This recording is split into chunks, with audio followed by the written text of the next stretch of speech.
Monsieur Paul Vannier pour le groupe La France Insoumise. Merci Madame la Présidente. Monsieur le ministre de l'Éducation nationale, c'est la stupeur dans les salles des professeurs.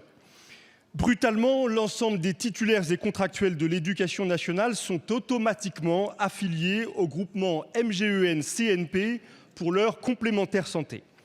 C'est la conséquence de l'attribution à cette mutuelle et à cet assureur privé, seul candidat à l'appel d'offres, d'un contrat imposé au personnel et à leurs organisations syndicales, dépossédées du pouvoir de négociation sur l'essentiel, le panier de soins socle.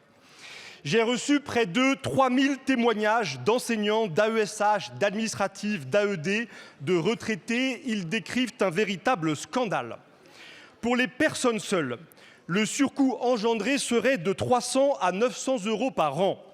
Pour les familles, de 800 à 2000 euros par an.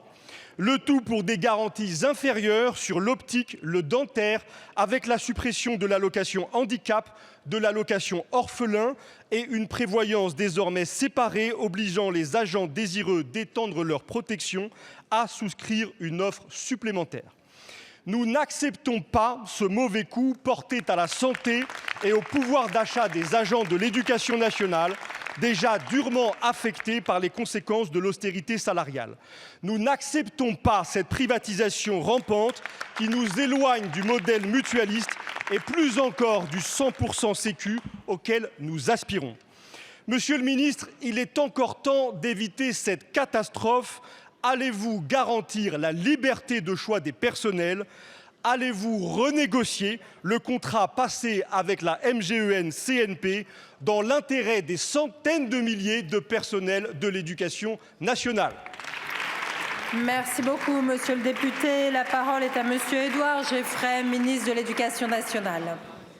Merci Madame la Présidente, Mesdames et Messieurs les députés. Monsieur le député Vannier, vous avez raison, à compter du 1er mai 2026, les 1,3 million de personnels du ministère de l'Éducation nationale vont devoir effectivement adhérer à une protection sociale complémentaire. Ils seront ainsi les derniers agents de l'État à le faire, puisque tous les agents de l'État sont tenus d'adhérer à cette mutuelle.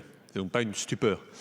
C'est au moins une stupeur que plus de 90% d'entre eux sont d'ores et déjà, en l'occurrence, affiliés à la MGEN. En revanche, ce qui est nouveau, c'est que effectivement, c'est dans le cadre d'un accord collectif qui a été signé par 6 des 7 organisations syndicales représentatives au comité social d'administration ministérielle, 6 sur 7. Et dans le cadre de cet accord, il est prévu effectivement que l'État prend à sa charge environ la moitié des cotisations. Autrement dit, là où jusqu'à présent l'État prenait en charge 15 euros par agent, il va prendre désormais en moyenne 40 euros par agent, c'est-à-dire l'équivalent grosso modo de 480 euros par an, qui est donc 480 euros par an de dépenses en moins pour les agents qui auraient de fait pris en charge une mutuelle. C'est dans ce cadre, qui est donc le cadre d'un accord collectif pris en application du Code général de la fonction publique dans sa partie législative et donc issue de la loi, que nos collègues seront donc amenés à souscrire à cette protection sociale complémentaire. Dans l'immense majorité des cas, elle est nettement plus avantageuse pour eux. Dans quelques cas,